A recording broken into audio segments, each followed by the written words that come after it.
Hello दोस्तों, KG classes में आपका स्वागत है। आज हम आपको summary of sir Roger at home by Addison in Hindi.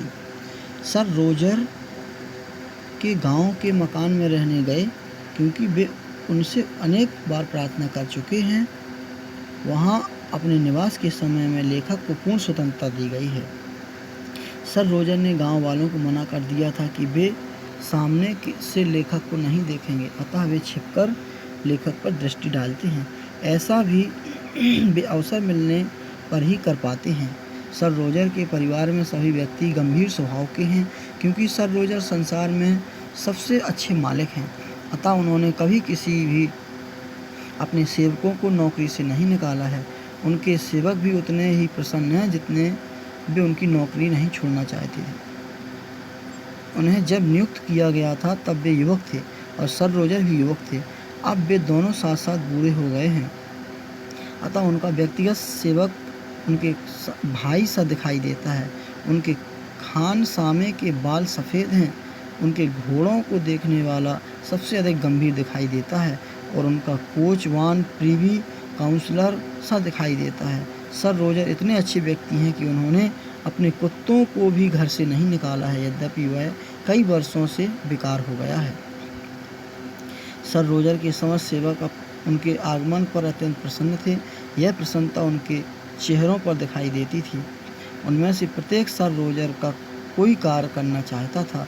यदि किसी सेवक से कोई कार्य नहीं लिया जाता था तो वह निराश हो जाता था। सर रोजर में मालिक और पिता का मिश्रण है। जब वे अपने सेवकों से अपने मामलों की जानकारी प्राप्त करते हैं, उसी समय वे अपने सेवकों से उनके निजी मामलों के संबंध में भी प्रश्न करते हैं। जब कभी वे किसी सेवक से कोई मजाक करते हैं या उसका मजाक उड़ाते हैं तो सभी सेवक उसका आनंद लेते हैं। इसमें वह सेवक भी भाग लेता है जिसका मजाक उड़ाया जाता है। यदि सर रोजर बुढ़ापे की कोई कमजोरी दिखाते हैं तो वे सब परेशान हो जाते हैं और यह परेशानी उनके चेहरों पर दिखाई देती है। लेखक की विशेष देखभाल का कार्य सर रोजर के खान सामे को दिया गया है। अन्य सभी सेवक भी लेखक का विशेष ध्यान रखते हैं क्योंकि वे जानते हैं कि लेखक सर रोजर के अभिन्न मित्र हैं। जब सर रोजर कहीं किसी कार्य से बाहर गए होते हैं तो उनका मुख्य साथी पादरी होता है। यह व्यक्ति काफ़ी समझदार, कुछ विद्वता नियमित जीवन व्यतीत करने वाला और अपने वार्तालाप से प्रसन्न करने वाला है। वह सर रोजर से बहुत प्रेम करता है। सर रोजर उसका बहुत अधिक आदर करते हैं, अतः वे उनके साथ एक संबंधी के रूप में रहते हैं, न कि एक आश्रित के रूप में। अपने अन्य लेखों में लेखक ने सर रोजर के गुण दोषों का वर्णन किया है। वे सनकी हैं और इस कारण अन्य लोगों से भिन्न हैं और सभी उनसे प्रेम करते हैं। एक दिन जब लेखक सर रोजर के साथ घूम रहे थे तो उन्होंने यह बतलाया कि उन्होंने इस पादरी की चैपलैन के रूप में क्यों नियुक्त की है। उन्हें अत्यधिक विद्वान पादरी की आवश्यकता नहीं थी क्योंकि वह हमेशा लैटिन और ग्रीक भाषा बोलता रहता है। ऐसी परिस्थिति में वे अपना अनादर अनुभव करते हैं, अतः उन्होंने विश्वविद्यालय में अपने एक मित्र से उनके लिए एक पादरी ढूंढने को कहा। उस पादरी में निम्न गुण होने चाहिए। प्रथम, वह बहुत अधिक विद्वान होने पर स्थान पर सामान्य समझ का व्यक्ति होना चाहिए। उसका व्यक्तित्व आकर्षक और आवाज़ मधुर होनी चाहिए। इनके साथ उसका स्वभाव मिलनसार होना चाहिए और यदि संभव हो तो उसे बैंक गैमन की भी जानकारी हो, ताश का एक खेल। उसके मित्र ने उनके लिए एक पादरी ढूंढा है। उन्होंने पेरिस की पार्सेनेज तथा एक वार्षिक आय उनके लिए निश्चित कर दी। नोट: पेरिस वह क्षेत्र है जो कि एक पादरी के क्षेत्र में होता है। पार्सेनेज उस पादरी के कार्य और आय को कहते हैं। वर्तमान में सर रोजर उसका अत्यधिक आदर करते हैं। यदि वह उत्तरजीवी होगा तो उसे ज्ञात होगा कि सर रोजर उसका कितना आदर करते हैं। इस पादरी का ग्रामीणों पर बहुत अच्छा प्रभाव है, अतः जब से वे गांव में आए हैं तब से गांव में कोई मुकदमा नहीं हुआ है। यदि ग्रामीणों में कोई विवाद होता है तो वे इस पादरी से निर्णय करने को कहते हैं। सामान्यतः वह उनके निर्णय से संतुष्ट रहते हैं। यदि वे उनके निर्णय से संतुष्ट नहीं होते हैं तो वे सर रोजर से प्रार्थना करते हैं कि वे निर्णय कर दें। उनका निर्णय अंतिम होगा और सभी को स्वीकार होता है। इस पादरी की नियुक्ति के पश्चात सर रोजर ने उन्हें बड़े बड़े विद्वानों द्वारा दिए गए धार्मिक भाषणों की मुद्रित प्रतिलिपियाँ दी हैं। उन्होंने यह भी कहा है कि यदि यह पादरी उनमें से प्रत्येक रविवार को एक भाषण पढ़कर सुनाया करे। इस प्रकार पादरी भाषण तैयार करने की मेहनत से बच गया और ग्रामीण सबसे श्रेष्ठ भाषण सुन सकते थे। अतः उसने उन्हें क्रमबद्ध कर दिया है और यह जानते हैं कि किस दिन कौन सा भाषण पढ़ना है। जब वे इस प्रकार वार्ता कर रहे थे तो पादरी भी वहाँ पर आ गया। उन्होंने यह बतलाया कि कल प्रातःकाल सेंट एलाफ के बिशप का भाषण और शाम डॉक्टर साउथ का भाषण होने वाला था। उन्होंने वर्ष भर के प्रचारकों की सूची लेखक को दिखाई और उस सूची में अनेक विद्वानों जैसे archbishop Tillotson, bishop Sanderson, doctor वेरो, डॉक्टर कैलेमी और अनेक जीवंत लेखकों के नाम थे। लेखक ने सर रोजर द्वारा पादरी बनने के लिए जो योग्यता निर्धारित की थी बहुत पसंद आई। जब लेखक ने पादरी के भाषण को सुना तो उन्होंने पादरी में आकर्षक व्यक्तित्व व साफ आवाज़ होने की योग्यताओं के महत्व की प्रशंसा की। लेखक न केवल पादरी के सुंदर व्यक्तित्व से प्रभावित हुआ बल्कि उनके भाषण करने की विधि से भी प्रभावित हुआ।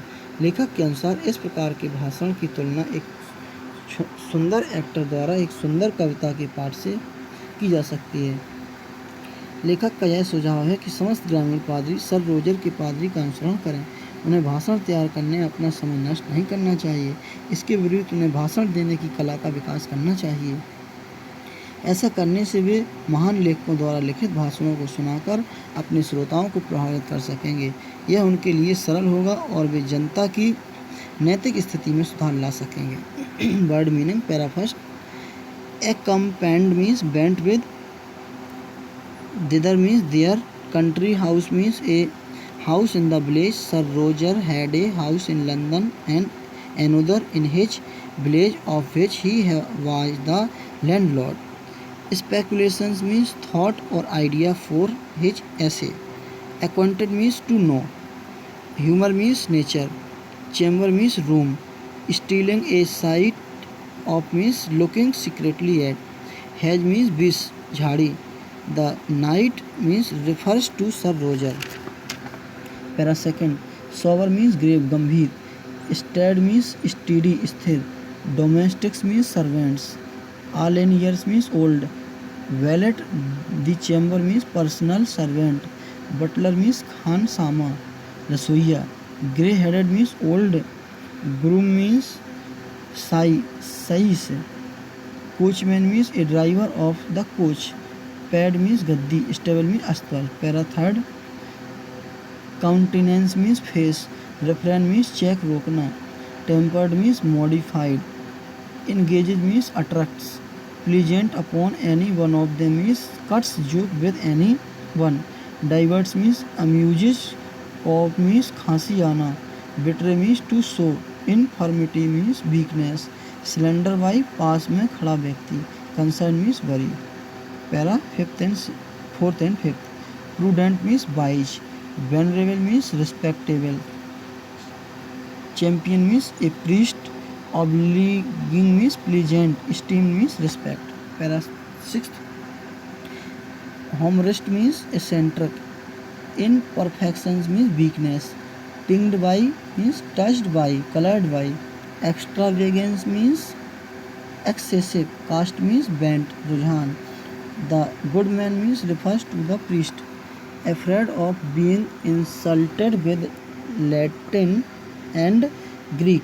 A very learned priest would always be quoting from Latin and Greek writers. As Sir Roger did not possess much knowledge of these languages, he would not understand anything and thus feel insulted.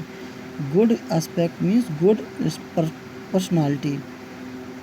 Social temper means one who can mix with all kinds of people. Backgammon means a game of cards. Endowment means qualities. Personage means the in charge of a parish. Parish means the area under a particular church. Good annuity means good annual income. Outlives means remains alive after the death of Sir Roger. Soliciting means asking for. Tenants means farmers who took land on rent from the landlord. The tenants of Sir Roger were parishioner of his priest. Lawsuit means मुकदमा. Dispute means quarrel झगड़ा. Decision means फैसला. Acquiesce means submit to, accept. Sermon means religious lectures. Pronounce means read them. Digested means arranged. Series means एक क्रम में. Para 7th and 8th. The gentleman we are talking of, the priest, Bishop of St. Asaph, Dr. South, Archbishop Titolson, Bishop Saunderson, Dr. Barrow and Dr. Camley. All these are names of learned priests who had delivered learned sermons. Pulpit means platform, munch. Charm means to be attract. Gracefulness of his figure means handsome personalities. Delivery means manner of speaking. Discourses means lecture, sermon. Composition means writing a poem. Mouth of means spoken by. Country means village. Laborious means hard work. Endeavor means try.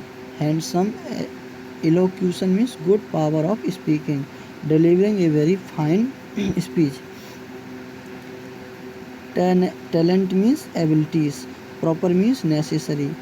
Penned means written by. Edifying means to improve morally. Thanks for watching.